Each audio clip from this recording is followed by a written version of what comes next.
कपास किसानों को लाभकारी मूल्य देने के लिए कपड़ा मंत्रालय तैयार करेगा वृहद नीति। अगले महीने वाणिज्य, श्रम एवं कृषि मंत्रालय करेंगे बैठक। श्रम मंत्री ने एक प्रतिनिधिमंडल के साथ कपड़ा मंत्री से की मुलाकात। कपड़ा मंत्रालय कपास किसानों को लाभकारी मूल्य देने के लिए एक नीति तैयार करने के संबंध में अगले महीने वाणिज्य, श्रम एवं कृषि मंत्रालयों के साथ एक बैठक करेगा। श्रम मंत्री बंडारू दत्तात्रेय ने एक 26 सदस्यीय प्रतिनिधिमंडल के साथ कपड़ा मंत्री संतोष गंगवार से मुलाकात की और उन्हें कपास किसानों की स्थिति, खासकर तेलंगाना के किसानों की स्थिति से अवगत कराया। श्री दत्तात्रेय ने वारंगल जिले के 26 सदस्यों को लेकर कपड़ा मंत्री संतोष गंगवार से मुलाकात की। उन्होंने कहा कि कपड़ा मंत्री गंगवार कृषि, वाणिज्य एवं श्रम मंत्रालयों की एक बैठक बुलाने पर सहमत हुए हैं। उन्होंने ये भी बताया कि उनके इस कदम से कपास किसानों के लिए लाभकारी नीति बनाने में मदद मिलेगी। भारत में गोपशुओं की कुल संख्या लगभग 19 करोड़ 90 लाख है। इनमें से 16 करोड़ 60 लाख देसी और 3 करोड़ 30 लाख विदेशी नस्ल या संकर गोपशु है।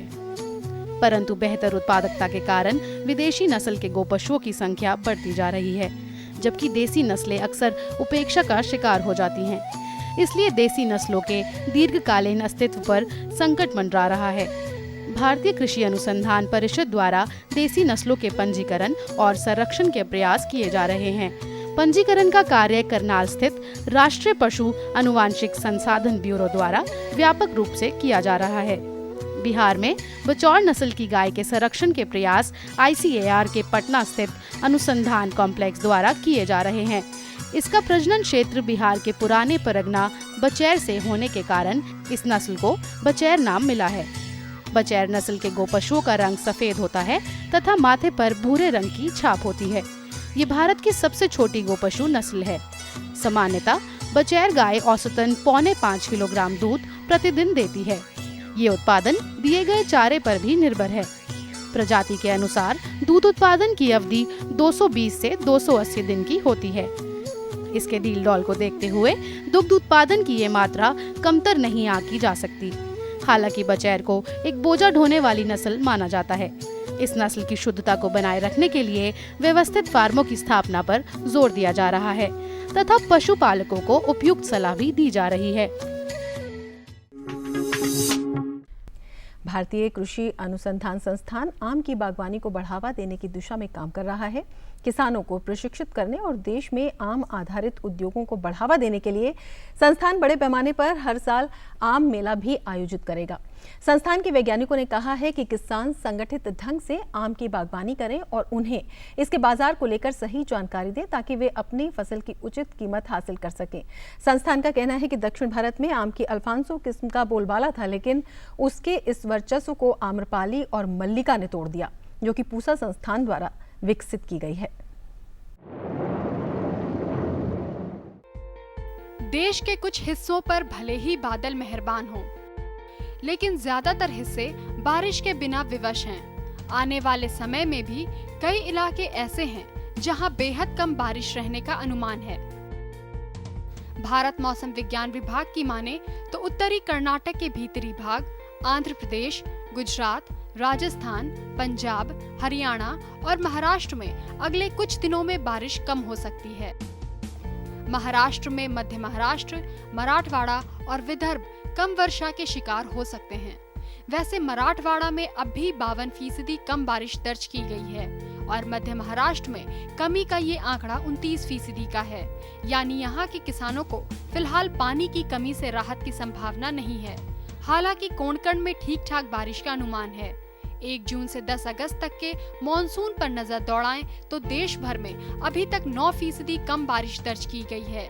सबसे ज्यादा खराब स्थिति दक्षिणी प्रायद्वीप की है। यहाँ 22% कम बारिश हुई है, जबकि पूर्वी और उत्तर पूर्वी भारत में 11% और मध्य भारत में 8% कम बारिश हुई है।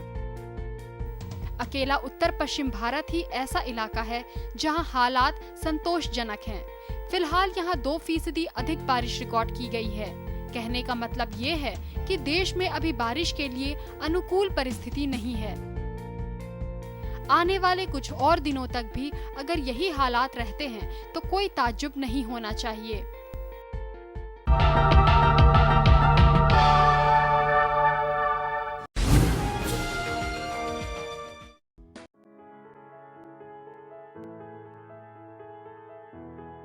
एगमार्क नेट के अनुसार सेब के भाव रुपए प्रति क्विंटल के हिसाब से हिमाचल प्रदेश की सोलन मंडी में क्वालिटी अनुसार 1800 से 8600 रुपए, पालमपुर मंडी में 3000 से 6000 रुपए, रोपड़ मंडी में 2500 से 4500 रुपए और उत्तर प्रदेश की सीतापुर मंडी में 6350 से 6700 रुपए के बीच भाव रहे। हिमाचल प्रदेश और जम्मू कश्मीर में औसत से अधिक बारिश का असर सेब की आवक पर पड़ रहा है, जिससे सेब के भाव चढ़ने लगे हैं। बीते एक सप्ताह में सेब के भाव में तकरीबन 400 से 500 रुपए प्रति क्विंटल की तेजी दर्ज की गई है। दिल्ली की आजादपुर मंडी में 4 अगस्त को 2100 टन सेब पहुंचा था, जो अब घटकर 1110 टन रह गया। इसी मंडी में 4 अगस्त को रॉयल डिलीशियस सेब के भाव 700 से 2400 रुपए पेटी यानी प्रति 20 किलो थे, जो कि बढ़कर 800 से 2500 रुपए प्रति क्विंटल हो गए। मंडी में रेड गोल्ड क्वालिटी सेब के भाव 2000 से 700 रुपए प्रति 20 किलो से बढ़कर 250 से 800 रुपए और गोल्डन क्वालिटी की सेब के भाव जो 250 से 750 रुपए प्रति क्विंटल चल रहे थे, वे बढ़कर 300 से 800 रुपए प्रति 20 किलो हो गए। फसल सीजन 2014-2015 में देश में सेब की पैदावार बढ़ने का अनुमान है और इसके पिछले फसल सीजन 2013-2014 में सेब के निर्यात में भी अच्छी बढ़ोतरी हुई है। माना जा रहा है कि फसल सीजन 2014-2015 में सेब का निर्यात अच्छा रहने का अनुमान है, जिसका फायदा सेब किसानों को मिलने की संभावना है। राष्ट्रीय बागवानी बोर्ड के अनुमान के अनुसार फसल वर्ष 2014-2015 में सेब की फसल 3,17,000 हेक्टेयर में लगी हुई है और पैदावार 25.21 लाख टन होने का अनुमान है। पिछले साल इसकी फसल 3,13,000 हेक्टेयर में हुई थी और पैदावार 24.97 लाख टन की हुई थी। फसल सीजन 2013-2014 में सेब के निर्यात में अच्छी बढ़ोतरी देखी गई, जब निर्यात बढ़कर 36,098 टन का हो गया था, जबकि इसके पिछले फसल सीजन 2012-2013 में 23,806 टन सेब का निर्यात हुआ था। फसल सीजन 2013-2014 में देश से सबसे ज्यादा सेब का निर्यात बांग्लादेश को यानी 73.94% और नेपाल को 21.60% हुआ। देश में सेब मुख्यतः जम्मू कश्मीर, हिमाचल प्रदेश, उत्तराखंड एवं अरुणाचल प्रदेश में होता है।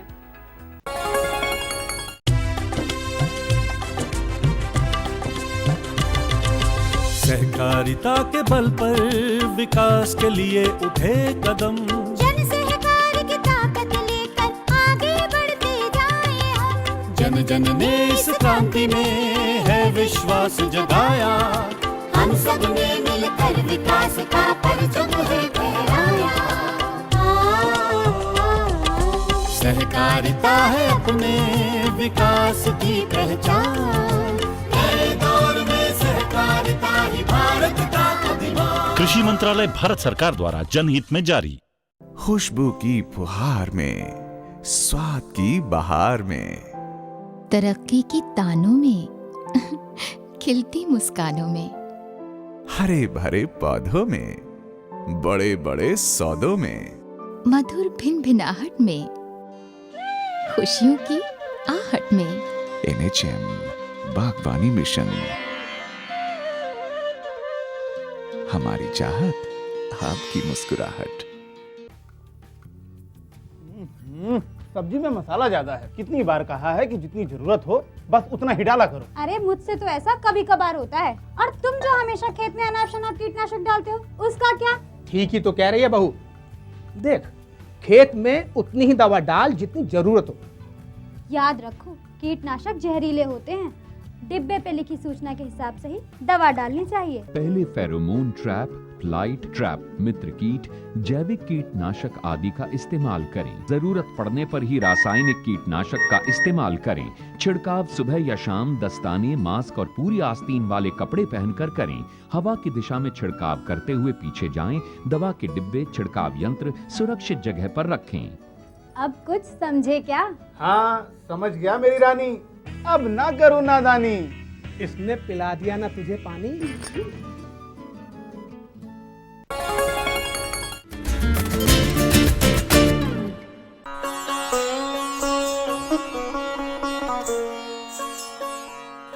किसानों को भारत की अर्थव्यवस्था का प्रमुख घटक माना जाता है, लेकिन किसानों की असली पूंजी उसके पशु हैं। पशुओं के स्वास्थ्य को ध्यान में रखते हुए मुक्त संचार गौशाला बनाई है। ये ऐसी गौशाला है जहां भैंसों से लेकर मुर्गियों तक को रखा जाता है। इस गौशाला में पशुओं को खुले माहौल यानी प्राकृतिक वातावरण में रखा जाता है।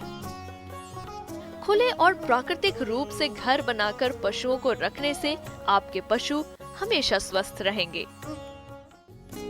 अगर आप भी मुक्त संचार गौशाला पद्धति को अपनाकर अपने पशुओं को खुला और प्राकृतिक माहौल देंगे तो आपके पशु न सिर्फ स्वस्थ रहेंगे बल्कि उनकी दूध देने की क्षमता भी बढ़ेगी। मुक्त संचार गौशाला में पशु खुले में रहते हैं, इसलिए पशुओं में बीमारी होने का खतरा बहुत कम हो जाता है। पशु स्वस्थ रहेंगे तो उनकी दूध देने की उत्पादन क्षमता भी बढ़ेगी। इस गौशाला में बंद बाड़े या तबेले की तरह बार बार गोबर नहीं उठाना पड़ता।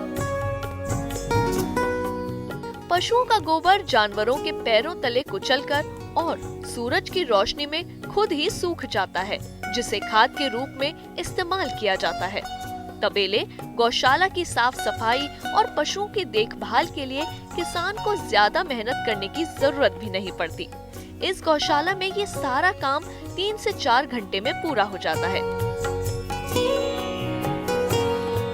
गौशाला का सबसे बड़ा फायदा ये है कि आप कम समय में ज्यादा पशुओं का पालन कर सकते हैं। वहीं पशु न सिर्फ शारीरिक बल्कि मानसिक तौर पर भी स्वस्थ रहते हैं।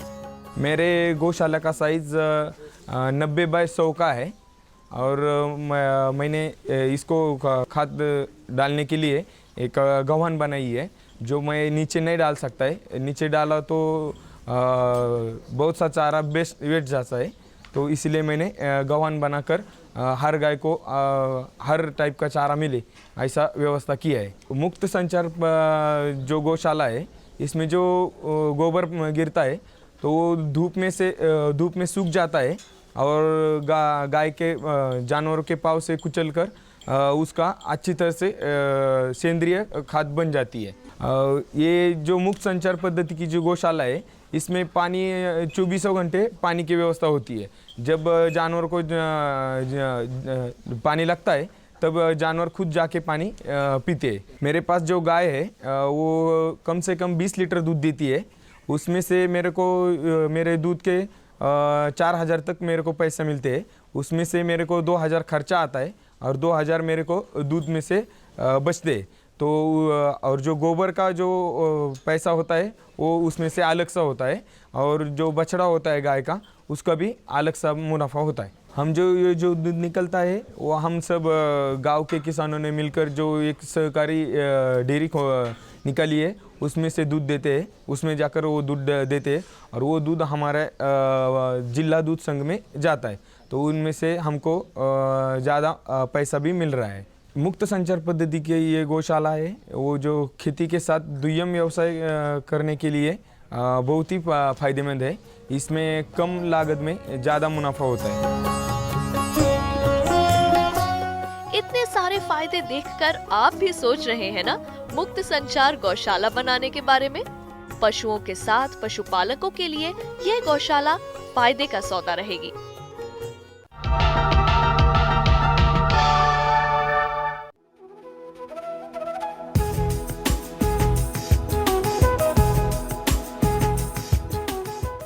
किसान भाइयों, कृषि प्रधान देश भारत में पशुपालन किसानों की आजीविका का प्रमुख स्रोत है। ग्रामीण अर्थव्यवस्था में पशु की भूमिका भी काफी महत्वपूर्ण मानी जाती है। गांव में रहने वाले गरीब परिवारों के लिए पशुपालन खेतों की सुविधा के अलावा आय के साधन के रूप में भी काफी महत्वपूर्ण भूमिका निभाता है। भारत पशुपालन में काफी आगे है। यही कारण है कि दुग्ध उत्पादन के मामले में भारत का पूरे विश्व में पहला स्थान है। दुग्ध उत्पादन के मामले में भारत को ये स्थान यूं ही नहीं मिला है। इसके पीछे किसानों, देश के वैज्ञानिकों की कड़ी मेहनत की भी काफी प्रभावी भूमिका रही है। पशुपालन के बारे में विशेष जानकारी देने के लिए हमारे बीच उपस्थित है वरिष्ठ वैज्ञानिक डॉक्टर RN शर्मा। तो आइए लेते हैं इनसे पशुपालन के बारे में खास जानकारी। पशुपालन हमारे देश के अंदर सदियों से होता रहा है और ये हमारी ग्रामीण अर्थव्यवस्था का एक महत्वपूर्ण अंग भी है। अगर देखा जाए तो ये पहले जो पशुपालन होता था उसमें इतनी तकनीकियाँ विकसित नहीं थी। जो हमारा किसान था पारंपरिक तरीके से पशु रखता था, पशुओं को खुले में चराया जाता था, परंतु ये देखा गया था कि जो उनकी जो नस्ल थी वो बहुत ज़्यादा सुधरी हुई नहीं थी और दूध उत्पादन भी उसमें बहुत कम था। भारत में पशुपालन काफी समय से होता आया है। कृषि प्रधान भारत में पशुपालन न केवल खेतों के लिए बल्कि ग्रामीण परिवारों की जीविका के लिए भी हमेशा वरदान रहा है। मौजूदा दौर में वैज्ञानिकों ने पशुपालन में कई तकनीकियां विकसित की हैं, जिससे न केवल पशुओं की नस्ल में सुधार हुआ है बल्कि दूध उत्पादन में भी बढ़ोतरी हुई है। हमारे देश के अंदर जिस तरह से आबादी बढ़ी और जिस तरह देश में तरक्की भी हुई, उस तरह से हमारे देश में प्रति व्यक्ति जो है आमदनी भी बढ़ी और उसी के हिसाब से हमारे दूध की भी खपत बढ़ी। तो इस दूध की खपत को पूरा करने के लिए हमारे वैज्ञानिकों ने बहुत तकनीकियाँ विकसित की, जिनको लागू करके आज देखेंगे कि हमारा जो देश है वो पूरे विश्व के अंदर दूध उत्पादन में अग्रणी स्थान रखता है। और अगर देखें नस्ल की अगर बात करें तो पहले हमारे यहाँ पर ज़्यादातर देसी नस्ल पाली जाती थी, जिनका दूध उत्पादन 1000 लीटर से ज़्यादा 1500 लीटर तक प्रति माह होता था। परंतु आज देखें कि जो नस्ल सुधार का कार्यक्रम हमारे देश के अंदर चलाया जा रहा है और विशेषकर जो कृत्रिम गर्भाधान विधि के द्वारा हम अपने पशुओं में नस्ल का सुधार कर रहे हैं, तो आजकल ऐसी हम लोगों ने इस तरह की नस्ल विकसित कर ली हैं जिनका जो दूध उत्पादन है वो 8 से 10,000 लीटर तक भी प्रति माह पहुँच गया है। और यही कारण है कि आज ज़्यादा पशु न रखे हमारे किसान 1-2 ही पशु रखते हैं, लेकिन वो अच्छी नस्ल के होते हैं। और उसको भी आगे सुधारने के लिए हमारे देश में हमारी सरकारों ने कृत्रिम गर्भाधान की जो सुविधा है वो हमारे किसानों के पशुपालकों के घर पर भी उपलब्ध करा दी है। दूध की खपत को पूरा करने के लिए वैज्ञानिकों के प्रयास का ही नतीजा है कि भारत विश्व में दुग्ध उत्पादन के मामले में नंबर 1 है। भारत में पहले देशी नस्ल की गायों को पाला जाता था और उन्हें देशी चारा ही खिलाया जाता था, जिससे दूध उत्पादन कम होता था। आज के वैज्ञानिक दौर में वैज्ञानिकों द्वारा नस्ल सुधार के कार्यक्रम चलाकर अच्छी नस्ल की गायें विकसित की गई हैं और उन्हें संतुलित चारे का आहार देकर बेहतर दूध उत्पादन प्राप्त किया जा रहा है। कृत्रिम गर्भाधान से बेहतर नस्ल की गाय भैंस तैयार हो रहे हैं, जिनसे दुग्ध उत्पादन में क्रांति आ रही है। आज एक किसान मोबाइल से फ़ोन कर अपने डॉक्टर से बुला लेता है और उसके घर पर ही वो कृत्रिम गर्भाधान करवा के और अपना जो पशु है उससे एक अच्छी नस्ल का, चाहे वो कटिया हो या बछिया हो, वो उसको मिल जाती है, जो आगे चल के उसके लिए बहुत लाभदायक होती है। और कृत्रिम गर्भाधान के अंदर यही फ़ायदा होता है कि इसमें जो अच्छी नस्ल का जो सांड है उसका ज़्यादा से ज़्यादा उपयोग किया जा सकता है। जहाँ एक बार प्राकृतिक गर्भाधान से केवल एक बार में एक ही गाय को गर्भित किया जाता है, वहाँ आज एक सांड से कि एक दिन के वीर्य से वो 10 गायें कम से कम हम जो है उनको गर्भित करा सकते हैं। तो एक अच्छे नस्ल के सांड का बहुत अच्छा सदुपयोग हो रहा है। तो ये एक बहुत अच्छी तकनीक है जिसके द्वारा हमारे देश के अंदर दूध की क्रांति आई हुई है। पशुपालन में प्रबंधन की प्रभावी भूमिका होती है।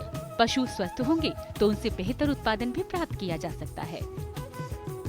पहले पशु खुले में रहते थे, जिससे उनमें संक्रामक रोग फैलने की संभावना अधिक रहती थी, किंतु आज के दौर में कुशल पशु प्रबंधन से पशुओं को गौशाला में रखकर व उचित रखरखाव से उन्हें बीमारी आदि से बचाया जा रहा है, जिसके कारण पशु आराम से रहते हैं और अच्छा दूध उत्पादन दे रहे हैं।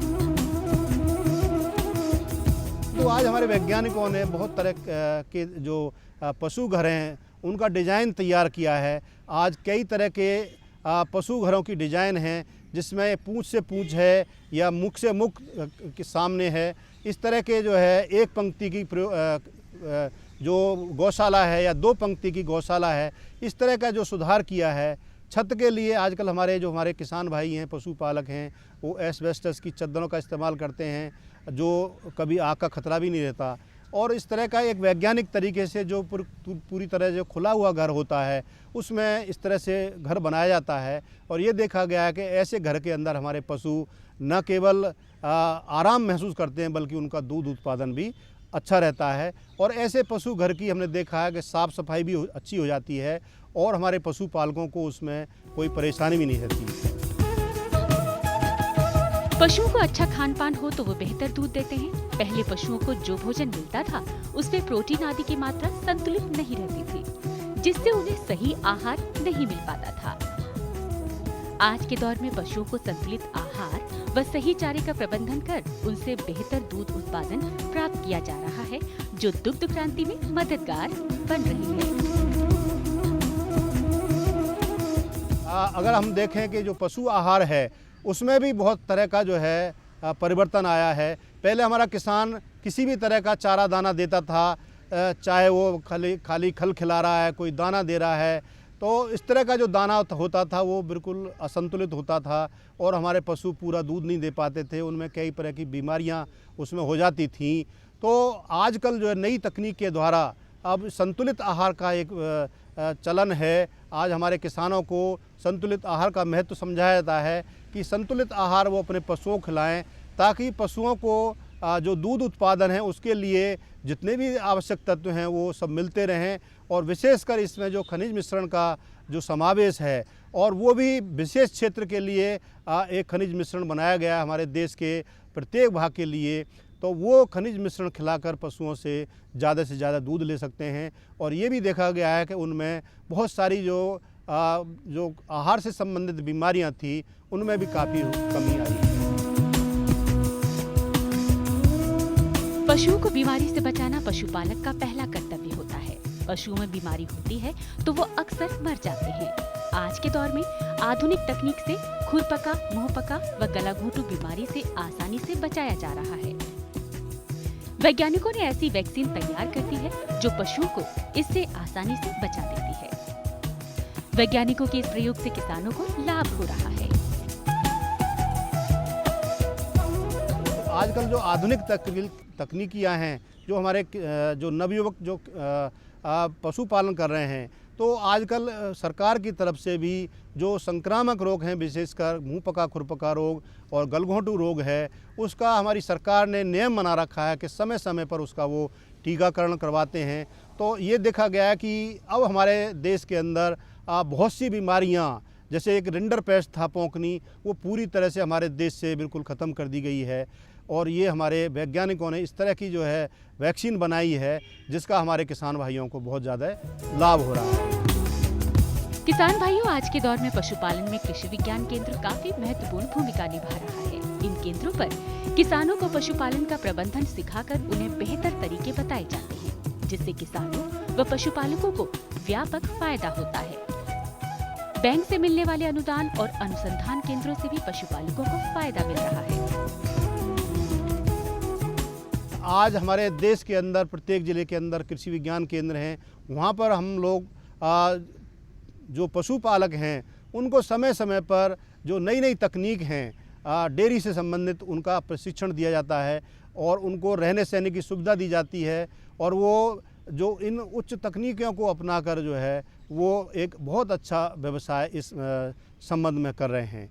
और इसी मामले में अगर देखें तो हमारी जो राज्य सरकार हैं, नाबार्ड की तरफ से भी, बैंकों की तरफ से भी आज हमारे पशुपालक भाइयों को ऋण उपलब्ध कराया जाता है और उसमें सरकार की तरफ से उनको अनुदान भी मिलता है। और वो अनुदान जो है, अनुदान के द्वारा वो हमारे किसान भाई काफ़ी लाभान्वित होते हैं और उनको इस रोज़गार में आने के लिए काफ़ी उनको अच्छा लगता है। किसान भाइयों, पहले और आज के समय में काफी परिवर्तन हुआ है।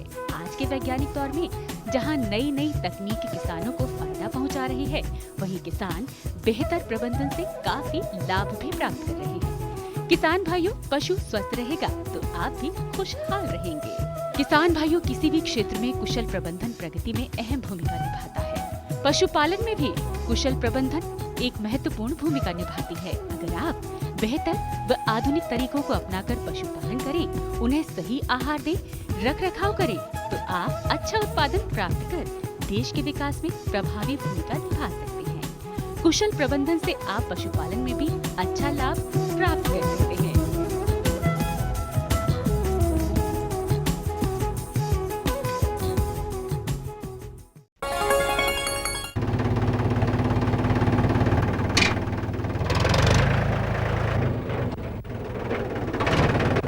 अरे हरकू वाह, बीज, कीटनाशक और आज खाद भी। अरे इतना खर्चा कहाँ से? अरे खर्च की चिंता किसे है, मेरे पास है ये किसान क्रेडिट कार्ड। कार्ड? अरे बैंकों द्वारा जारी इस कार्ड से किसान उसकी सीमा तक की रकम कभी भी बैंक से निकलवा सकता है और खेती बाड़ी की सामग्री कभी भी खरीद सकता है। तो हरकू भैया एक कार्ड मेरे लिए भी। किसान क्रेडिट कार्ड के लिए नजदीकी बैंक से संपर्क करें और पाएं ढेर सारे लाभ। जुड़िए हमारे साथ ट्विटर पर twitter.com/कृषिदर्शन-dd, फेसबुक पर facebook.com/कृषिदर्शन-dd और देखिए कृषि दर्शन अब यूट्यूब पर भी youtube.com/user/कृषिदर्शन-dd। भेजे हमें मेल कृषिदर्शन-dd@gmail.com पर।